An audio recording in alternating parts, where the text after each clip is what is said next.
আসলেই সেনাবাহিনী কি চাচ্ছে, সেনাবাহিনী কি আসলেই ক্ষমতা নিতে চাচ্ছে কিনা দেখেন। ওয়াকারের পক্ষে যে সমস্ত ফটোকার্ড বানাচ্ছে, এটা বানাচ্ছে হচ্ছে ফ্যাসিস্টের দোসর গোয়েন্দা সংস্থাগুলা, আর্মি সিকিউরিটি ইউনিট এবং ডাইরেক্টর মিলিটারি অপারেশনস এবং মিলিটারি ইন্টেলিজেন্সের সাপোর্টে হচ্ছে। রাষ্ট্রপতি মোহাম্মদ শাহাবুদ্দিনের কি হতে যাচ্ছে, সেনাপ্রধান জেনারেল ওয়াকারুজ্জামান কি করতে যাচ্ছেন, অথবা তার ভাগ্যে কি ঘটতে যাচ্ছে? রাষ্ট্রপতি শাহাবুদ্দিন চুপ্পু এবং সেনা প্রধান জেনারেল ওয়াকারকে সম্ভবত এই জুলাই ঘোষণার পরে তাদের দায়িত্ব থেকে সরিয়ে তাদের গ্রেপ্তার করা হবে এবং জেনারেল ওয়াকারকে বিশেষ করে আইসিটিতে জুলাই আগস্ট হত্যাকাণ্ডের জন্য বিচারের আওতায় আনা হবে। বাংলাদেশে আবারও নতুন করে এক বৃহৎ আন্দোলন এবং কি বৃহৎভাবে একটি ষড়যন্ত্র করা হচ্ছে, বাংলাদেশ ধ্বংসের ষড়যন্ত্র। ইতিমধ্যে সেনাপ্রধান ওয়াকারুজ্জামান এবং রাষ্ট্রপতি শাহাবুদ্দিন চুপ্পু মিলে ডক্টর মোহাম্মদ ইউনূসকে সরিয়ে আবার নতুন করে আওয়ামী লীগকে ক্ষমতা বসানোর জন্য যে গোপন পরিকল্পনাগুলো করছে, সব কিছুই আজকে এই ভিডিওতে দেখাবো। না টেনে প্রমাণসহ এই ভিডিওটি শেষ পর্যন্ত দেখতে থাকুন। ওয়াকারের পক্ষে যে সমস্ত ফটোকার্ড বানাচ্ছে, এটা বানাচ্ছে হচ্ছে ফ্যাসিস্টের দোসর গোয়েন্দা সংস্থাগুলা, আর্মি সিকিউরিটি ইউনিট এবং ডাইরেক্টর মিলিটারি অপারেশনস এবং মিলিটারি ইন্টেলিজেন্সের সাপোর্টে হচ্ছে। একটু টেন্স ছিল। আমি বলেছিলাম যে ঢাকা ক্যান্টনমেন্টে যে এনটিএম হয়েছিল এটা রদ করা হয়েছে। জেনারেল ওয়াকার এর প্রেজেন্ট সিচুয়েশন কি আমি জাস্ট কিছুক্ষণ আগেই জানলাম যে এটা আপনি বলতে পারেন যে জেনারেল ওয়াকার এখন সিম্পলি রাষ্ট্রদ্রোহিতার কাজ করতেছে। তার যে মিলিটারি অ্যাপারেটাস আছে, তার যে বিশ্বস্ত যারা আছে, এর মধ্যে এই কাজের সাথে জড়িত আমি যে একটু গ্যাদার করতে পেরেছি, এটা হচ্ছে ডাইরেক্টর যে military intelligence brigadier general Selim Azad, director military operations brigadier general Hakimuzzaman এবং commandant ASU brigadier general Shams. তারা যেটা করতেছে এখন, যেটা করে ইয়ার ক্যাম্পেইন, মানে অনলাইনে ক্যাম্পেইন জাস্ট ওয়াকারের বৃদ্ধির জন্য, মানে কি বলে ভাবমূর্তি। এই যে আমি আপনাকে একটা দেখাই, এর মধ্যে একটা হচ্ছে এটা অবশ্য ইয়াতে দেখাচ্ছে, আমি পরবর্তীতে আমার ফেসবুকে এবং ইয়াতে আমি দিয়ে দিব। এই জিনিসটা যদি উল্টা দেখাচ্ছে এখন যেহেতু লাইভে, আমি পরবর্তীতে এই দুইটা দিয়ে দিব। আমি শুধু বলি যে প্রথমে ওখানে লেখা যে ফটোকার্ড বানিয়ে ছাড়তেছে ওয়াকার পরীক্ষা। ওয়াকার কেন বাধা? দেশের স্বার্থবিরোধী করিডোর প্রদানের ক্ষেত্রে সুচিন্তিত মতামত দেওয়ার কারণে, দেশের অভ্যন্তরে ভারতীয় নারীদের পুশিনের ক্ষেত্রে যৌক্তিক প্রতিবাদ করার কারণে, যেন সরকার এই পুশিনটাকে মেনে নিয়েছে। পার্বত্য অঞ্চলের সন্ত্রাসী গোষ্ঠী ইউপিডিএফ এর সাথে উচ্চ মহলে আলোচনার বৈধতা নিয়ে প্রশ্ন তোলার কারণে। এখানে ইউপিডিএফ এর সাথে উচ্চ মহলে যদি কথাবার্তা বলে, সমস্যা কোথায়? এখানে তো কোনো সমস্যা নাই। এই সমস্যাটা কি জিওসি 9 দিয়ে জিওসি 24 ডিএফ দিয়েছে? I don't think so. দেশের গুরুত্বপূর্ণ সমুদ্র বন্দর বিদেশির হাতে তুলে দেওয়ার যৌক্তিকতা জানতে চাওয়ার কারণে, এই জন্য নাকি সরকার তার প্রতি খেপা। দেশ বিরোধী কমান্ডে সায় না দেওয়ার জন্য, দেশ বিরোধী কাণ্ডে নাকি সে সায় দিচ্ছে না। আর এদিকে উনি গুম খুনের সাথে জড়িত সমস্ত জেনারেলকে কি বলে হারবার করেছে, এখন পর্যন্ত দিয়েছে 5টাকে পালিয়ে যেতে সাহায্য করেছে। তারপর নাকি দেশ বিরোধী কমান্ডে সায় না দেওয়ার জন্য এটাই নাকি ওয়াকার কেন বাধা? মানে ইটস এ জোক।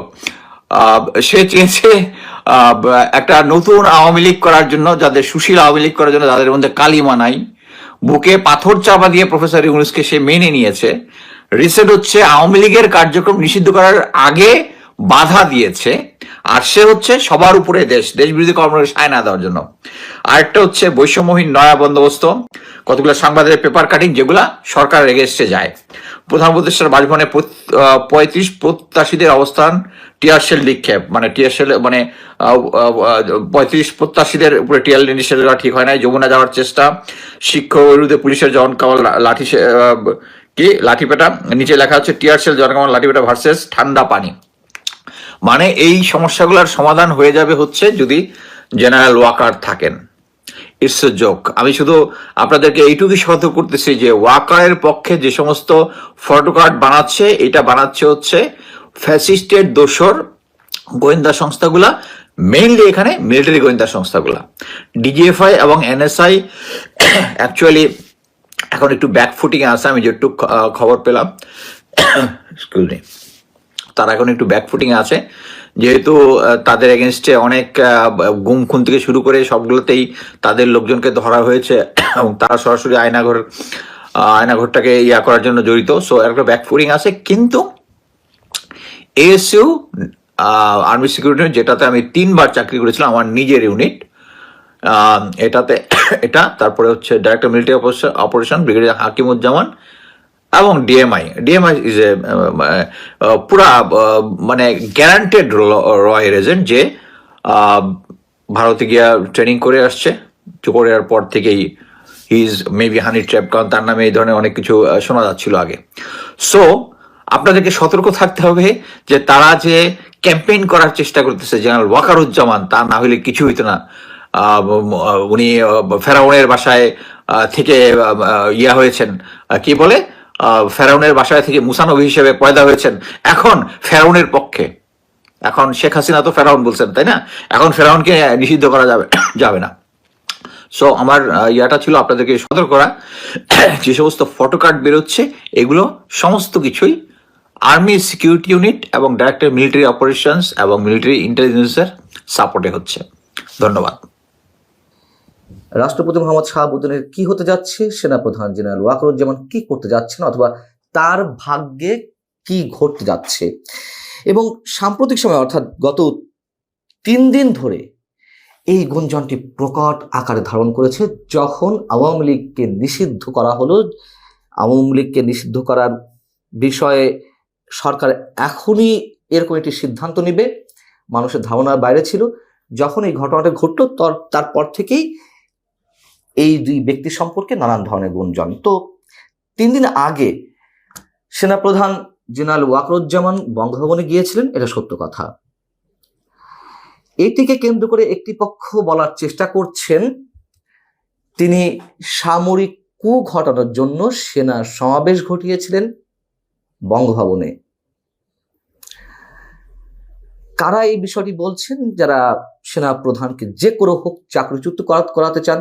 সেনাপ্রধান শেখ হাসিনা নিয়োগকৃত, তাকে দিয়ে বিশ্বাস নেই, তিনি যে কোনো সময় যে কোনো ধরনের ঘটনা ঘটিয়ে ফেলতে পারেন, তাই এখনই সময় তাকে বরখাস্ত করার। তারা বলছেন যে জেনারেল ওয়াকার সামরিক কূ ঘটানোর জন্য এই কাজটি করেছেন। তবে সেনাবাহিনীর জুনিয়র কর্মকর্তাদের প্রবল আপত্তির মুখে তিনি সেই সিদ্ধান্ত থেকে সরে আসেন। আরেকটি পক্ষে বলছেন যে তাকে বরখাস্ত করার যাবতীয় কর্মকাণ্ড হাতে নেওয়া হয়েছিল, সেভাবে সরকারের প্রস্তুতি ছিল। প্রস্তুতির অংশ হিসেবে প্রধান উপদেষ্টা কার্যালয় থেকে একটি চিঠি নাকি রাষ্ট্রপতি দপ্তরে গেছে, যেটা সেনা প্রধানকে চাকরিচ্যুত করার জন্য, এবং সেখানে রাষ্ট্রপতি যাতে স্বাক্ষর করা হয়। এই কথা শুনে, এটি পুরনো কথা, তারপরেও আমি একটু মেলানোর জন্য তাদের সামনে তুলে ধরছি বিষয়টা আসলে কি। তো এই বিষয়টি যখন সেনাপ্রধান জানতে পারলেন, তার পক্ষ হয়ে বিমান বাহিনী প্রধান এবং নৌবাহিনী প্রধান সহ 10th ডিভিশনের জিওসি সহ আরো কয়েকজন উচ্চপদস্থ সামরিক কর্মকর্তা এটি ঠেকানোর জন্য বঙ্গভবনে যান, এবং একটা সময় সেনাপ্রধান নিজেই তাদের সঙ্গে যুক্ত হন।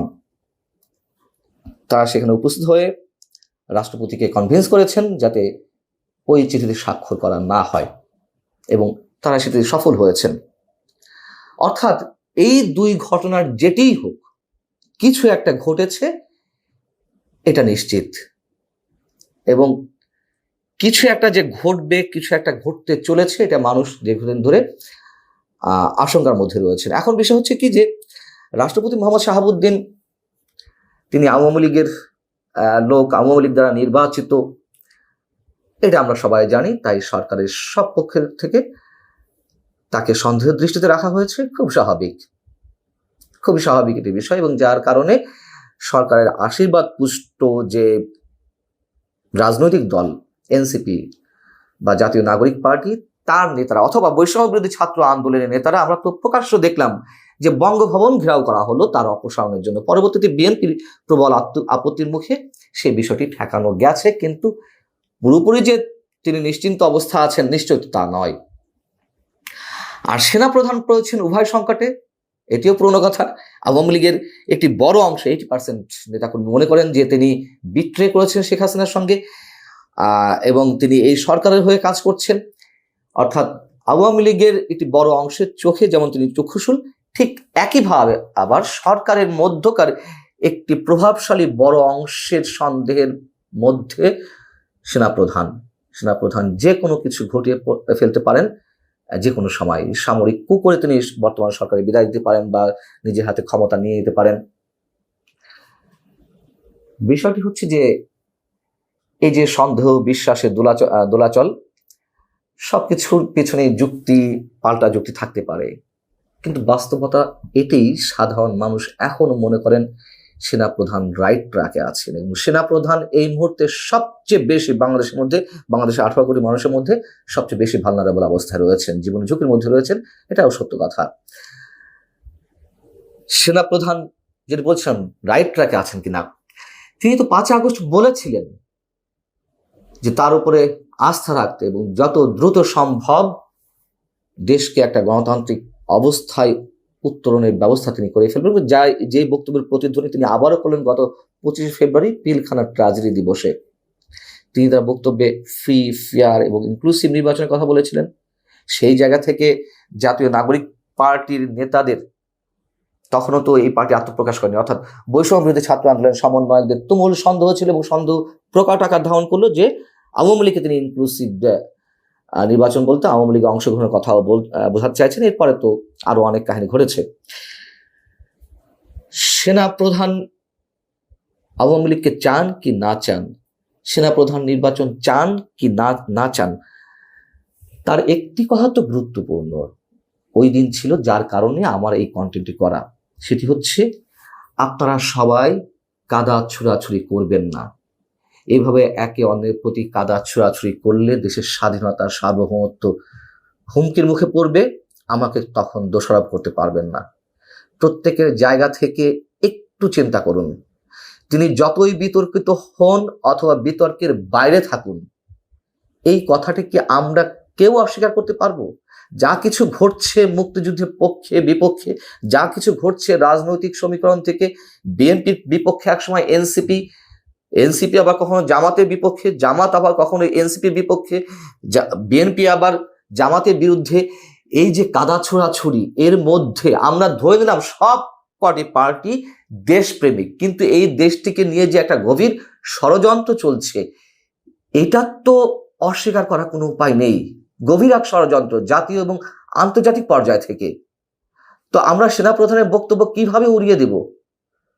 আমি সেনাপ্রধানের বিপক্ষে অবস্থান নিলেও তার এই বক্তব্যগুলোকে আমি কিভাবে অ্যাভয়েড করব? এগুলো তো দৃশ্যমান। এবং সর্বশেষ করিডোর ইস্যুতে যা কিছু শুরু হয়েছে, মানুষের মনে নানান ধরনের শঙ্কা, এবং করিডোর ইস্যুতে সেনাবাহিনী সেনাপ্রধানের নেতৃত্বে অবিচল রয়েছে দেশের সার্বভৌমত্ব রক্ষায়, তারা করিডোর দিতে চাইছে না, এগুলো আমরা শুনতে পাচ্ছি। যদিও শুনতে পেয়েছি যে বিভক্তির সৃষ্টি হয়েছে, কেউ কেউ চাইছেন যে না, সরকার যা চাইছে বা করিডোর দেওয়ার চিন্তা ভাবনা আবার প্রাথমিক সিদ্ধান্তের পর্যায়ে গেছে, সেটির সঙ্গে একমত। কিন্তু পরবর্তীতে আবার শুনলাম যে না, সবাই সেনা সদস্যরা সবাই সেনা প্রধানের নেতৃত্বে অবিচল যে দেশের সার্বভৌমত্ব রক্ষায় যতই ঝুঁকি আসুক না কেন তারা সেটির পক্ষে থাকবে। এবং সর্বশেষ যেটি জানা গেল, আমি নিশ্চিত নই যে যুক্তরাষ্ট্র যেহেতু করিডোরটি চাইছে, যুক্তরাষ্ট্র তার যে সফরটি ছিল মার্কিন যুক্তরাষ্ট্রে সেটি ক্যান্সেল করা হয়েছে, অর্থাৎ যুক্তরাষ্ট্র তার বিরুদ্ধে অবস্থান নিচ্ছে বা নিয়েছে। খুব স্বাভাবিকভাবেই এখন মানুষের মনে দুজন মানুষকে নিয়ে নানান ধরনের ফিসফেশনি মুখে মুখে। কি হতে চলেছে, আসলে কি হতে চলেছে আমরা এখনো নিশ্চিত নই। নানান জায়গা থেকে, নানান কর্নার থেকে নানান ধরনের কথাবার্তা শোনা যাচ্ছে, নানান ইঙ্গিত পাওয়া যাচ্ছে। আমি আসলে শক্ত কোনো রেফারেন্স ছাড়া এই মুহূর্তে আর কোনো মন্তব্য করতে চাই না। আল্লাহ হাফিজ, ভালো থাকুন সবাই।